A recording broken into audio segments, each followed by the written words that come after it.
Valley Days. The place was a little Texas town called Helena, the time just over 80 years ago.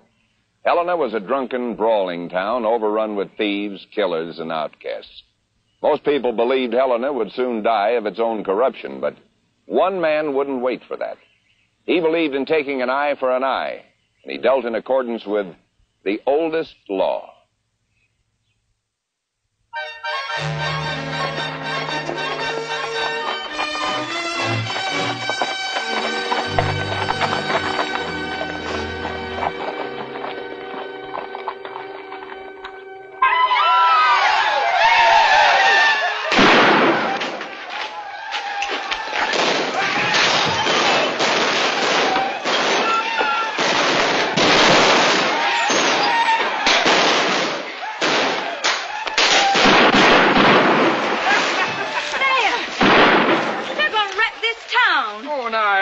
It isn't every day the railroad comes through town. It calls for a little celebration. My store window just got broke. Yeah, so it did. Well, you buy a new piece of glass and stick it in there. They're not going to do anything. These folks live here too, you know. They hide out here when they're not robbing banks or killing people. Oh, now, Elma, it ain't fitting for me to ask them what they do. They bring a lot of money into this place, and nobody in this town ever turned any of that down. This place never changes, does it? Oh, they won't. Not till somebody with a little civic pride burns the whole town down. Or hangs the mayor.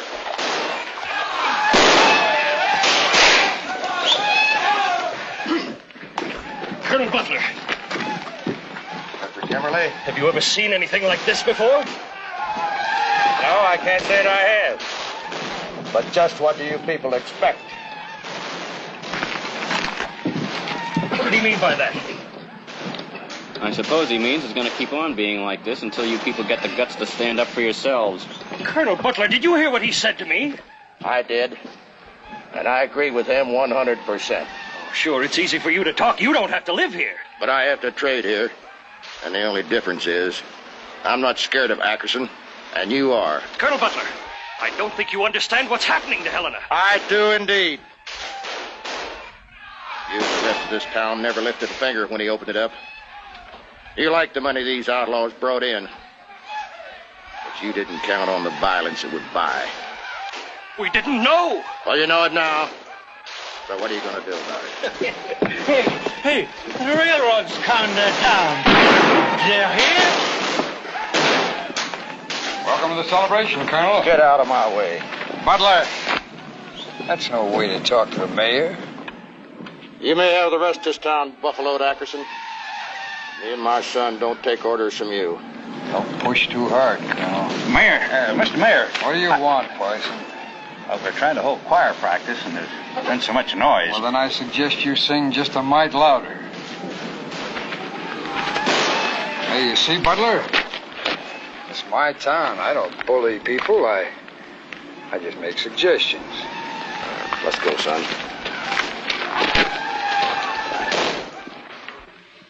I'll have the trace leather ready in a week, Colonel.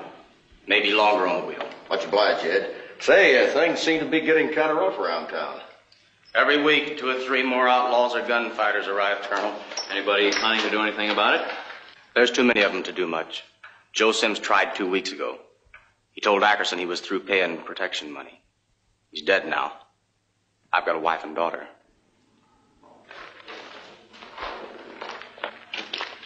Maybe between us we could do something. Like what, son? You can't change people. Not until they're ready for change. Maybe we could talk to people, form a vigilante committee, have meetings. Who'd me? You? Me? No. Maybe I can do something. I'll call Ackerson out in the street and show him up for what he is. Emmett, do you remember what I told you on your 14th birthday? Yes, sir. You said that you'd never give me any advice I didn't ask for. Yep. Well, sir, what do you think? Should I call him out? Nope. Because it's hot-headed and stupid. Yep. No, you're right. I just thought it'd be a good idea at the time. It was a good idea, boy. And I'd have been disappointed if you hadn't thought of it. Come on, Dad!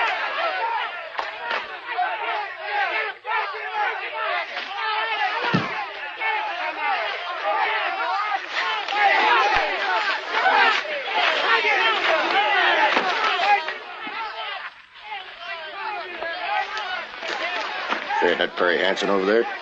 Yeah. He doesn't know anything about that kind of a fight. That's Ackerson's new idea of entertainment around here. All arguments settled with a pocket knife. You mean they just cut each other up?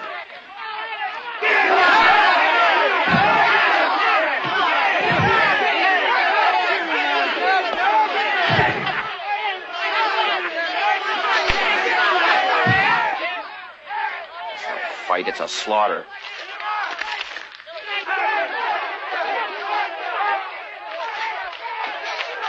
Now, you wait a minute, youngster. That's a fair fight. He's a friend of mine. You taking his side? You call it whatever you want. All right, boy. You take his side. You're going to have to fight his fight. Yeah! Like I said, boy, it's my town. Jeb, you get that rope off of him.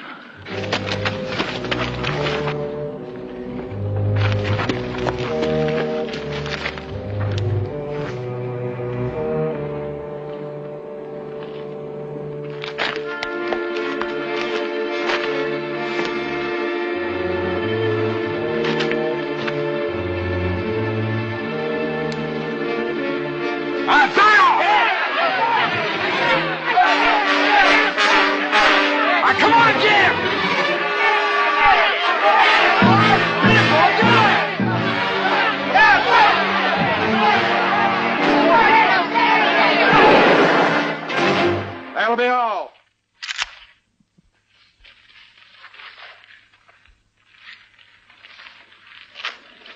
Now, you hold it, Colonel. You stay out of this. Butler? Ackerson, I didn't hear anybody ask my boy if he wanted to fight. Like a roped-up calf. Your boy butted in. You gonna let him get away with that? And you gonna do something?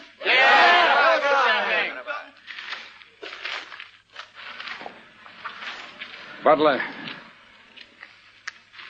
I told you to stay out of this. They're going to finish this fight.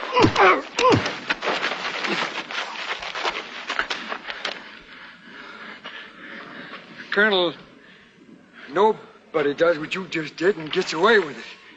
Mayor, you and your thieving friends think you've got everybody buffaloed around here, but I know what you are. And I'll call you for it in front of everybody. You're a coward and low as a snake's belly. Come on, son.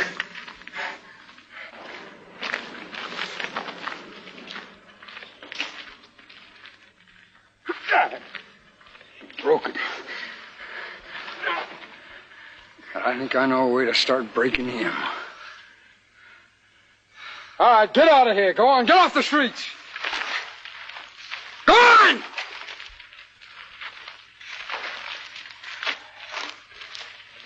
Sorry for jumping in on you back there, Emmett.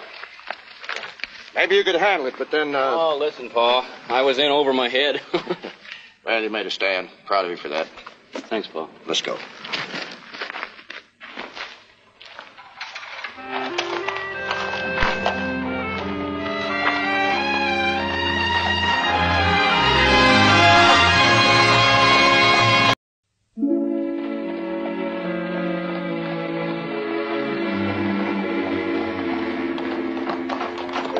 Sure don't waste any time. That's progress, son.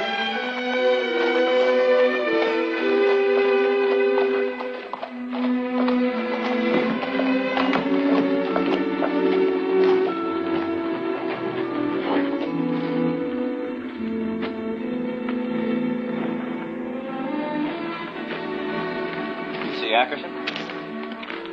Oh, but you can bet we will. You know, he's had a week to cool down. Maybe he'll stick to collecting bribes and leave you alone. Not a chance. Too many people saw me backing down. You go on and finish your business with Shorty. I'll meet you at the courthouse in a few minutes.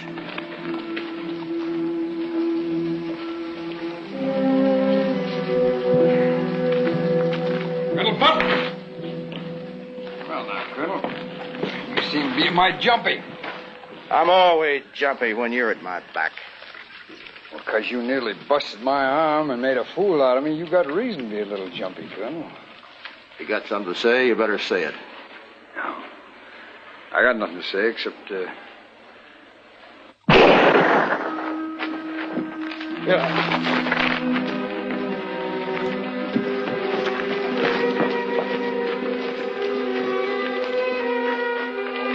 Hold on. Somebody got a doctor.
Ackerson, if you had anything to do with this. By heaven, kid you.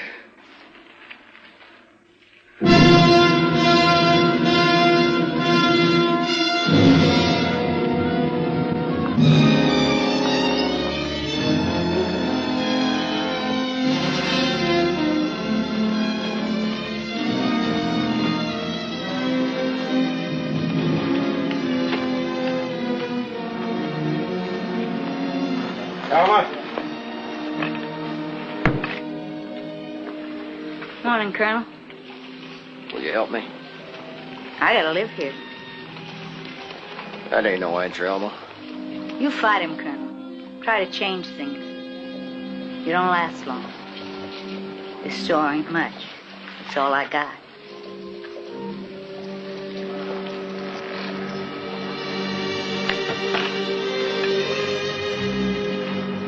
Took me 3 years to get my church built. I got 55 people coming to church every Sunday. Is that the one day it's safe to cross the street, Parson? I have to think of those 55 people. They're my church, my concern. Did you ever wonder why Emmett and I quit coming to your church? Yes, Colonel. I did. For the same reason nobody would have listened to David if he'd have thrown down his rock and run from Goliath.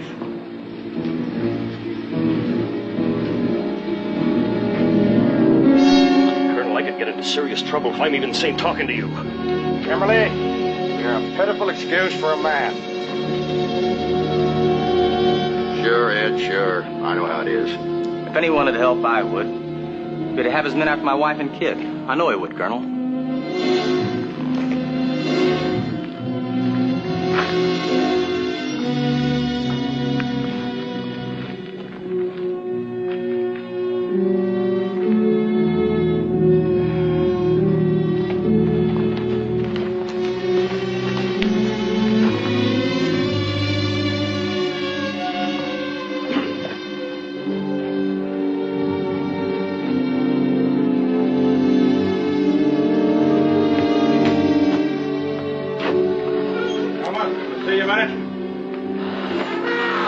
What's this signature business all about?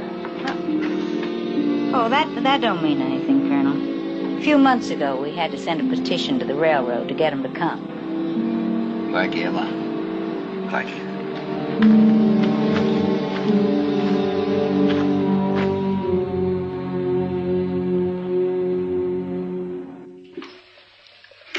Well, we always welcome local interest in the railroad, Colonel Butler. Helena should be quite proud. I don't live here, Mr. Dixon. I'm a rancher. Oh. Well, then it should mean more to you. Yes, your stock will get to market much quicker. I understand the town petitioned the railroad. Is that right? Yes, sir. Is that why you decided to run the track through here? One of the reasons. Meaning that you could have planned them for someplace else. Colonel, I'm not sure I understand. Well, just what is the chance of the railroad laying those tracks someplace else? Why, none. As a matter of fact, our surveyors are starting to check the right-of-ways in 2 days. Mr. Dixon, how much is the railroad paying for that right-of-way? Colonel, we don't discuss... Oh, well, I can guess $10,000, $15,000 maybe. Well, certainly land values go up when... And the railroad lays out a big chunk of money. Of course we pay money for the land we lay our tracks on. Let's suppose you didn't have to. Let's just suppose that your railroad didn't have to pay 1 cent for that right-of-way. Sir, if you are suggesting some kind of illegal scheme... No, sir, I'm not. I own one of the biggest ranches in Texas, just west of town.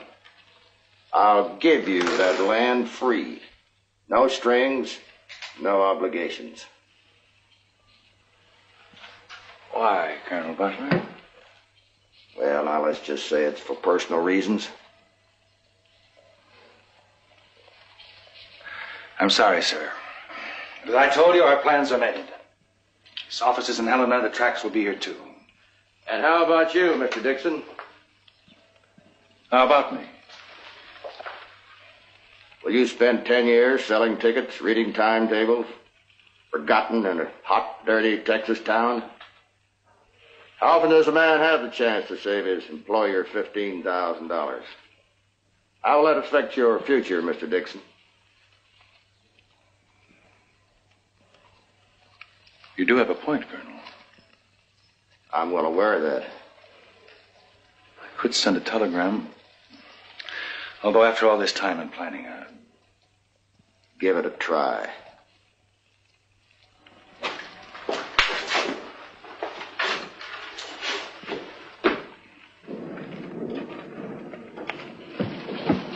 Colonel Butler. Why, good afternoon, Mr. Mayor. You can't do it. I really don't know what you're talking about.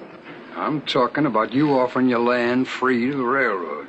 That's interesting. So you own the man at the telegraph office, too, huh? I never thought of that. Just what are you trying to do? Oh, just trying to make my small contribution to the decency of the world. Look, Butler, this town needs that railroad. And you need this town because without it, you're nothing. Well, I'm not about to let you do it. I wonder if you'd move back to your right a little bit, Mary. The sun's getting in my eyes. Yes, sir, the railroad's going to pass this town right on by. People are going to move out. Outlaws are going to find a new place to hide. And you're going to be a king without a kingdom. Aren't you, Mr. Ackerson?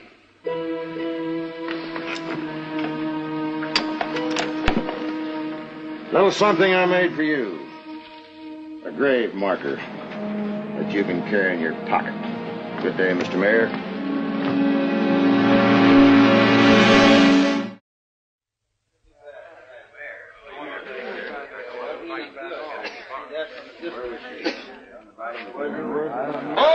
Quiet down.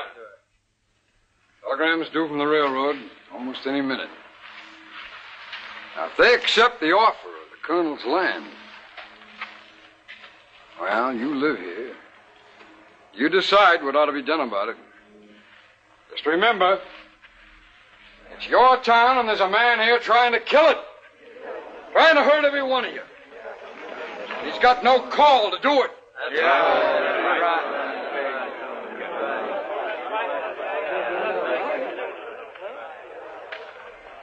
I don't like the feel of this, Colonel. Your life's in danger. My son was my life, Mr. Dixon. I had nothing more to lose. Fine. Give me that telegram you hear, boy. You hear me?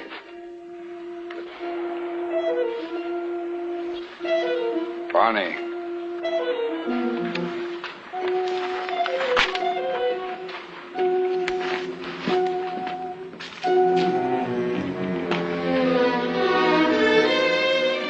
Took came up on it. But railroad ain't coming through here. Well, it's your town. You do what you feel like doing. There ain't no sneaking out of this one, Colonel. All right, boys, go on. Go on, give him what he deserves. Let's see you try running scared, Butler. Let's see you try dodging a few bullets.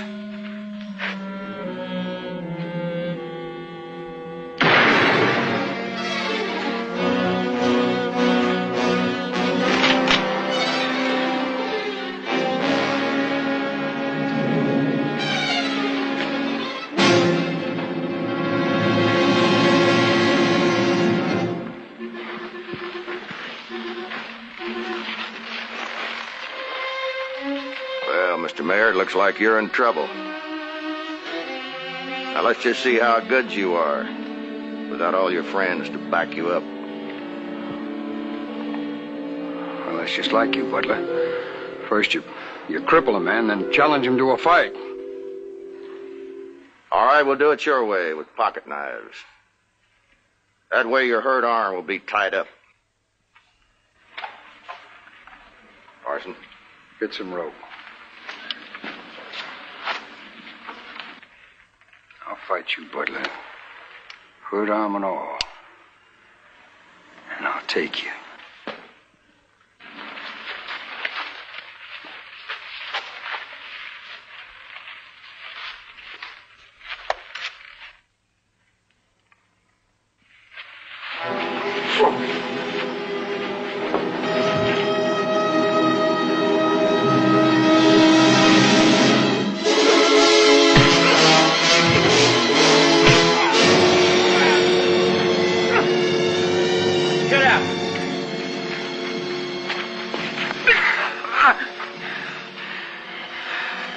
Ackerson, I'm going to ask you just once. Who killed my son? He did it! Just try me.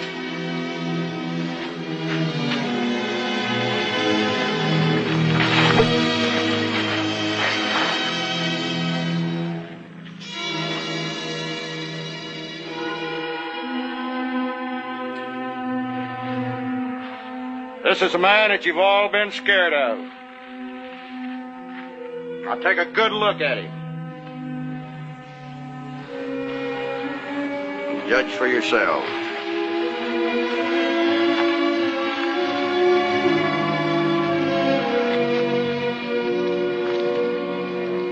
Artie. Where you going, Elma? This town's dead. I'm leaving.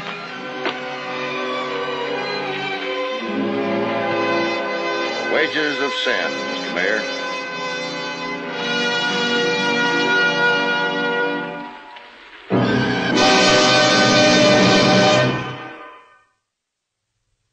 And so Colonel William Butler, true to his promise, killed the town of Helena, Texas. Within a year, the rails were laid along the new route, giving birth to the towns of Kennedy and Karnes City.